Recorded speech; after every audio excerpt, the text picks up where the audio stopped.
da espiritualidade amiga bênçãos de paz, de amor e de serenidade. Pedimos nesse momento proteção, saúde e fé e coragem a todos os trabalhadores da saúde que estão na linha de frente, trabalhando com os doentes de todos os tipos de doenças e principalmente do Covid-19.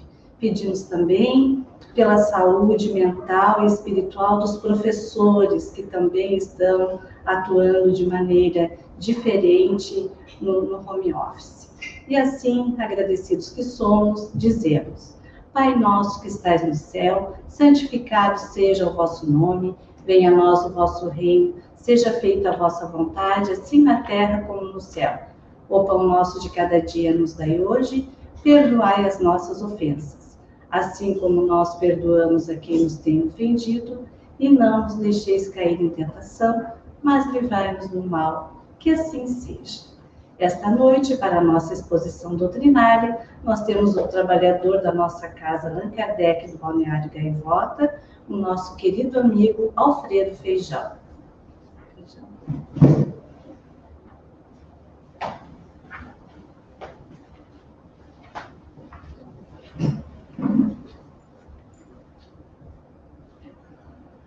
Boa noite a todos, que a paz nos envolva.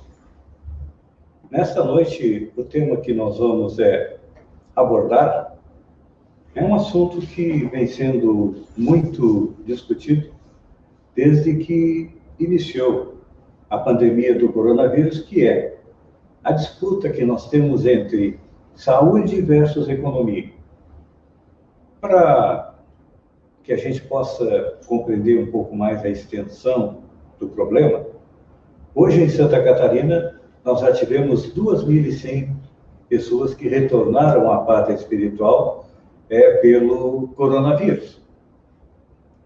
No Brasil, mais de 120 mil pessoas também tiveram o mesmo destino, ou seja, retornando à pátria espiritual. E no planeta, cerca de 840 mil pessoas, segundo os dados de hoje, também retornaram à pátria espiritual. E dentro dessa disputa entre saúde e economia, nós temos a informação de que 4 mil pessoas que poderiam não ter retornado à pátria espiritual, ou seja, não ter ido a óbito, foram a óbito devido à falta de UTIs.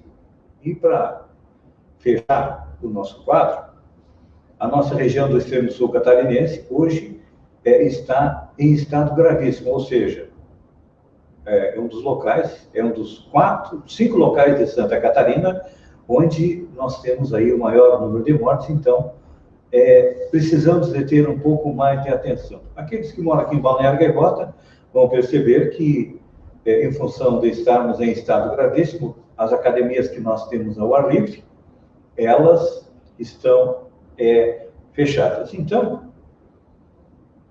essa disputa entre economia e saúde, entre vida e trabalho, tem sido uma das tônicas no planeta como um todo, e principalmente aqui no Brasil, onde uns dizem que é importante voltar a trabalhar, não importa o estado em que nós estejamos da pandemia, outros dizem que nós temos que dar prioridade à vida em detrimento do trabalho, e hoje nós vamos analisar esse ponto, por que isso está acontecendo, a partir da ótica da doutrina espírita. Então, a respeito da dicotomia entre vida e trabalho, um estudo publicado no dia 27 de março, de 2 instituições, do Massachusetts Institute of Technology, o MIT dos Estados Unidos, e do Federal Reserve, que é o Banco Central dos Estados Unidos, expõe uma conclusão bastante interessante.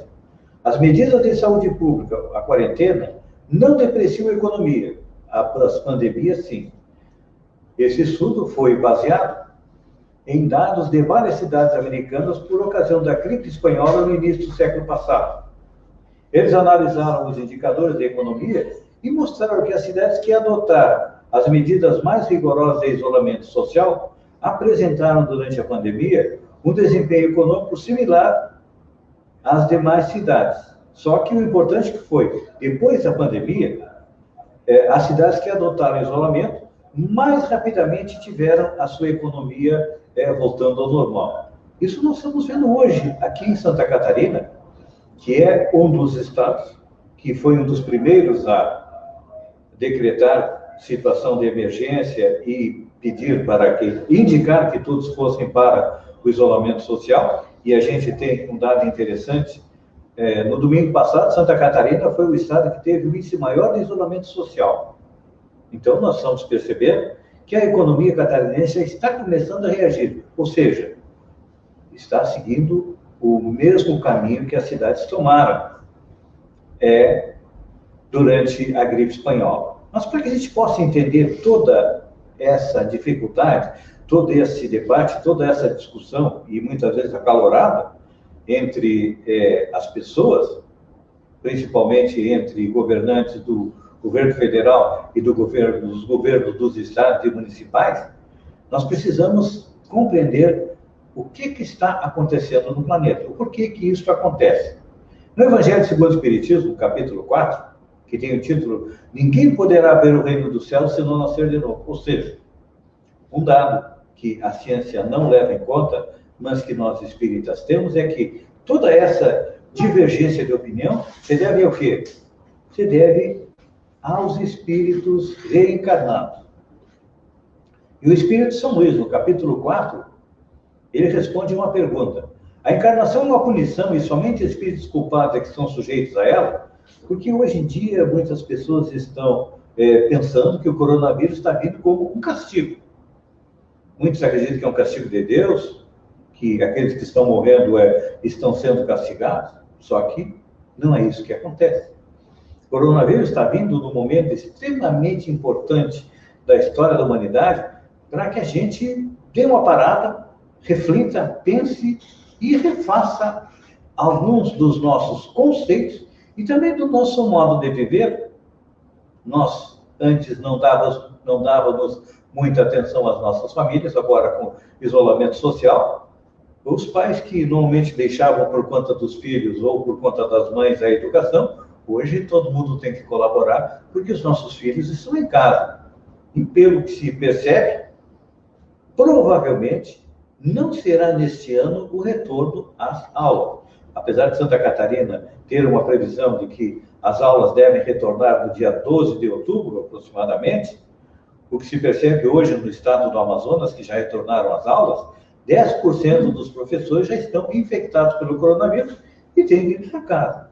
Então, não adianta você retornar às aulas para ter mais pessoas infectadas. Então, voltando ao que diz São Luís, ele nos diz que a passagem dos espíritos pela vida corpórea é necessária para que eles possam realizar, com a ajuda do elemento material, os propósitos cuja execução Deus lhe confiou. E quando a gente vai em busca desses propósitos, nós temos que sair do Evangelho segundo o Espiritismo e ir à primeira obra da doutrina espírita, que é o Livro dos Espíritos, que de onde foram retiradas as demais obras. Por exemplo, a segunda obra ditada por Kardec, a parte científica, o Livro dos Médiuns, foi tirado do Livro dos Espíritos. A terceira obra, o Evangelho segundo o Espiritismo, foi tirado da quarta parte do Livro dos Espíritos, onde nós temos as leis morais. As obras seguintes, o Céu e o Inferno, também é tirado das leis morais. A Gênese também é tirada do Evangelho segundo o Espiritismo. Então, lá na pergunta 167, Kardec pergunta: qual a finalidade da encarnação ou da reencarnação? A resposta dos espíritos é expiação, melhoramento progressivo da humanidade, sem onde estaria a justiça. Muitas vezes a gente não consegue compreender o porquê que o mundo está assim. Temos pessoas boas, pessoas mais ou menos e pessoas más. A gente percebe muitas vezes numa família esses três tipos de pessoas encarnadas e muitas vezes a gente pensa assim: olha, mas não puxou o pai, não puxou a mãe, não puxou a família, é aquela famosa ovelha negra. É que nas nossas famílias reencarnam espíritos de todos os tipos para que a gente possa evoluir e ajudar os outros a evoluir, como diz Allan Kardec. E Kardec ainda pergunta: olha, o número de existências corpóreas é limitado ou os espíritos reencarnam perpetuamente? A resposta é: a cada nova existência, o espírito dá um passo na senda do progresso, quando se despojou de todas as impurezas, não precisa mais das provas da vida corpórea. E aí nós nos socorremos de Allan Kardec de novo, entre as perguntas de 100 a 113, Kardec nos traz as diferentes categorias de espíritos. São 3 categorias principais. Depois tem algumas subdivisões. Lá embaixo, nós temos os espíritos imperfeitos, que estão no início da escala. Lembrando que Deus cria espíritos incessantemente, então Deus está sempre guiando, e eles têm o quê? Eles são simples e ignorantes, significa que tem falta de conhecimento. E à medida que vão reencarnando, vão evoluindo. Saímos da categoria de espíritos imperfeitos, chegamos na metade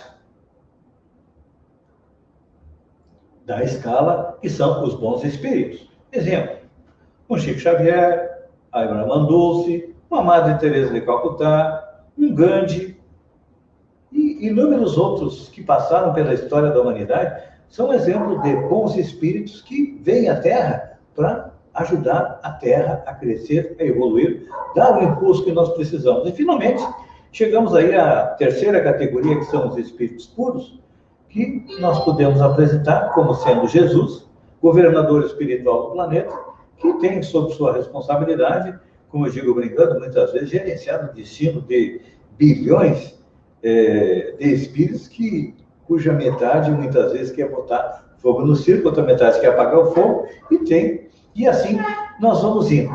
Mas para que a gente possa compreender um pouco melhor a escala dos espíritos imperfeitos, que são aqueles espíritos que hoje estão se digladiando, olha, tem que seguir a ciência. Não tem que seguir a ciência. Tem que tomar, como diz um pastor evangélico, tem que comprar semente de feijão que é abençoado, que vai curar do coronavírus, tem que tomar alho com limão, tem que tomar isso, aquilo outro. Olha, existem inúmeras receitas, que normalmente 99,999% são fake news, e a gente segue. Por quê? Nós somos imperfeitos, a gente acredita, a gente é bastante incrédulo e acaba acreditando em tudo que nos dizem.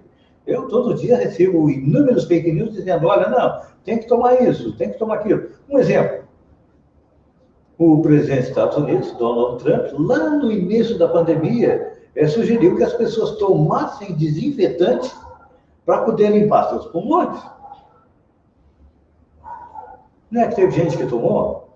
E é claro que foi parar no hospital, porque o desinfetante é feito para uso externo, não para uso interno das pessoas. Então, para vocês verem tudo isso. Então, para que a gente possa compreender um pouco mais, um autor espiritualista, Pietro Baldi, em 1945, ou seja, logo depois do final da Segunda Guerra Mundial, ele nos traz o livro A Nova Civilização do Terceiro Milênio, onde ele explica aquilo que Allan Kardec já nos trouxe magistralmente no Livro dos Espíritos e depois complementou no Evangelho segundo o Espiritismo, conforme nós trouxemos aqui as palavras do Espírito São Luís. Então, Pietro Baldi diz, os homens são desiguais, não pertencem ao mesmo grau evolutivo.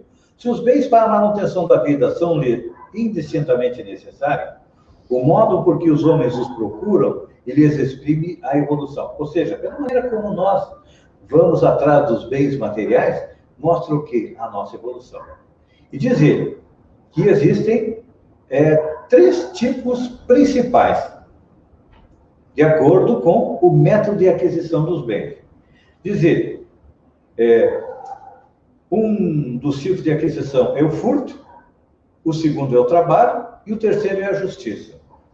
Quando nós analisamos esses 3 tipos de aquisição, a gente percebe muito bem que o modo de aquisição furto era do homem primitivo. O homem das cavernas, ele não se preocupava com justiça, com aquisição do bem, ele simplesmente tinha suas necessidades básicas e ia atrás da maneira de satisfazê-la, não importava qual fosse. Então, esse homem foi evoluindo e depois, quando Jesus esteve no planeta, nós já estávamos aprendendo o quê? A aquisição dos bens através do trabalho. Só que houve a necessidade de, antes de Jesus, Moisés ter nos trazido os 10 mandamentos, não dizia que a gente tinha que respeitar a propriedade alheia, porque naquela época imperava a lei do mais forte. E hoje ainda temos muitos exemplares desses homens primitivos, já um pouco mais evoluídos entre nós. São pessoas que não respeitam os bens alheios, acham que tudo está à sua disposição e podem pegar o que quiserem, como quiserem, a hora que quiserem. Então, esse é um exemplo do homem mais primitivo.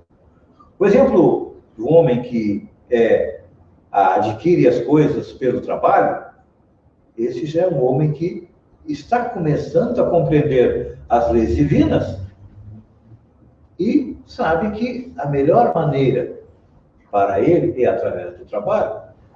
Porque nós ainda temos do trabalho aquela visão que nos veio lá do Velho Testamento, lá no Gênesis. Adão e Eva viviam no paraíso, Eva negociou com a serpente deu a maçã, ela deu a maçã para o Adão, estava proibido de comer, Adão comeu, e depois foram expulsos do paraíso para que vivessem do seu trabalho. Ou seja, durante muito, muito tempo, o trabalho passou a ser considerado um castigo. E até não era feito por homens de bem. O trabalho era feito por escravos. Nós mesmos, há cerca de 100, 140, 150 anos, tínhamos escravos no Brasil, trazidos da África e vimos cumprir essa função aqui no Brasil. Hoje ainda temos escravos. Muitas vezes a gente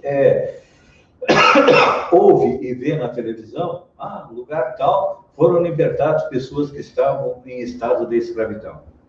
Então, aqui nós percebemos que ainda nós temos ainda muito do evoluído e do selvagem. Mas, boa parte da humanidade, ou grande parte da humanidade, já está começando a chegar no terceiro nível, que é o evoluído. Quem é o evoluído? Somos nós, que estamos aqui no Centro Espírita Allan Kardec, ouvindo a exposição doutrinária.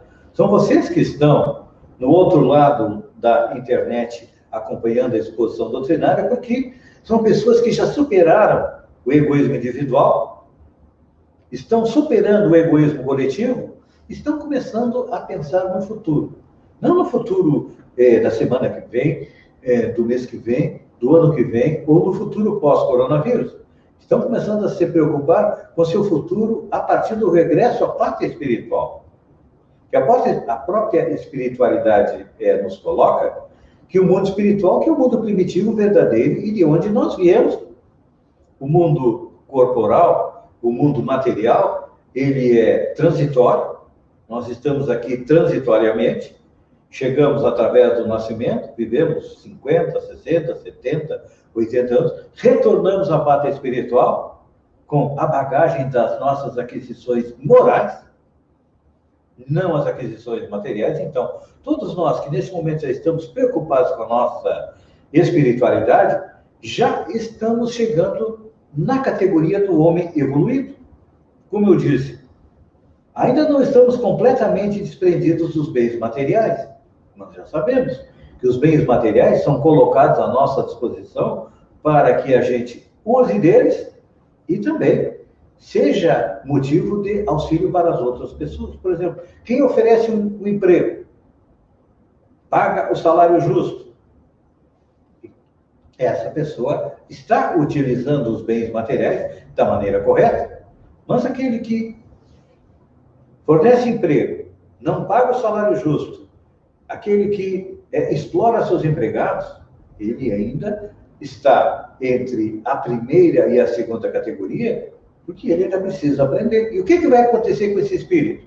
Através da reencarnação, hoje quem está na fartura, hoje quem tem dinheiro, quem tem poder e não usa de maneira correta, numa outra encarnação vai vir na posição inversa. É aquela pessoa que é explorada, é aquela pessoa que vive na miséria porque não aprendeu a utilizar bem tudo aquilo que Deus coloca nas suas mãos. Então, segue o nosso escritor dizendo: o homem atual crê estar sozinho no caos, no entanto, participa de imenso organismo Involuído e, pois, insensível e inconsciente, ignorante, vê a desordem na superfície em que vive e nem suspeita da ordem presente das causas no interior das coisas. Então, são aquelas pessoas que vivem no mundo e não conseguem compreender o porquê da dor, o porquê do sofrimento, o porquê da riqueza, o porquê do poder, o porquê que nós estamos encarnados na nossa família. Não percebemos que tudo isso está encadeado na lei de causa e efeito, também na lei do progresso. Quanto evolui, todos nós vamos aprendendo a nos tornar cidadão desta pátria maior, não só cidadãos do Brasil.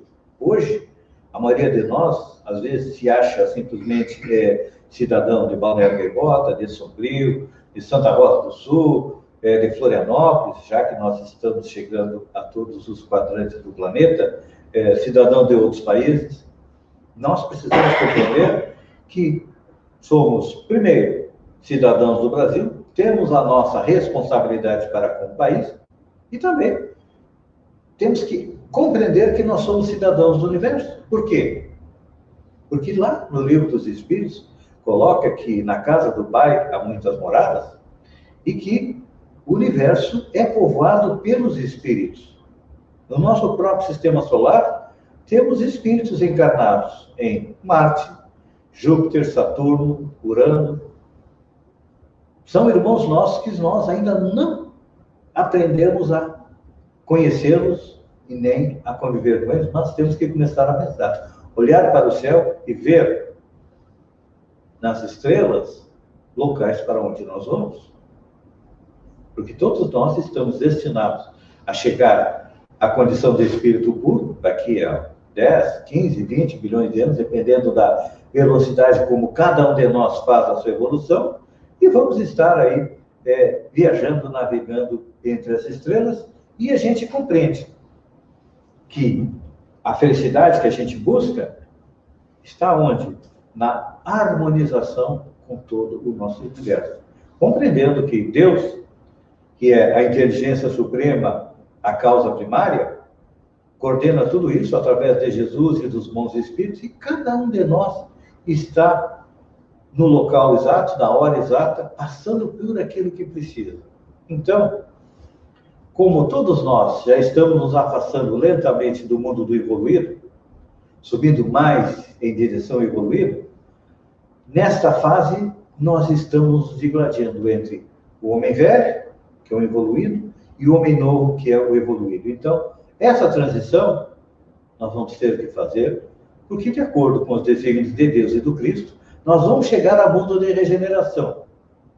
E até que chegue lá, nós ainda temos um trabalho muito árduo pela frente, que é erradicar do nosso coração o egoísmo que nos leva a ser evoluído. À medida que nós vamos desenvolvendo as nossas qualidades, as nossas virtudes, nós vamos nos tornando em pessoas melhores e temos um excelente roteiro. Qual, Feijão? O Evangelho de Jesus. Este é o roteiro seguro que ele nos trouxe há 2000 anos atrás e que Allan Kardec nos explicou há mais de 150 anos para que possamos chegar à tão sonhada felicidade. Então, muita gente acha que o Evangelho está desatualizado, é coisa do passado, é coisa de Carol. Não. O Evangelho é o código moral que vige em todos os mundos do universo. Então, se nós seguirmos ele, com certeza, mais rapidamente chegaremos à tão sonhada felicidade e deixaremos de ser evoluído para ser o homem espiritualizado. Que a paz esteja com todos e até a próxima.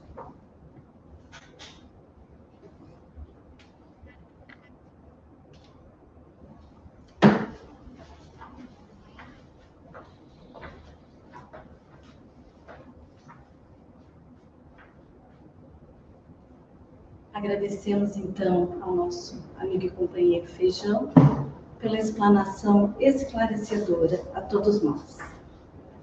Nesse momento, então, queridos irmãos, com o nosso pensamento elevado a Deus, que é misericordioso, bom e justo, com a luz da espiritualidade amiga sobre cada um de nós, Jesus, nosso Mestre bondoso, pedimos paz, proteção para os nossos familiares que ficaram em nossas residências, paz, saúde e proteção para todas as pessoas que estão nos hospitais, para os que estão nos presídios.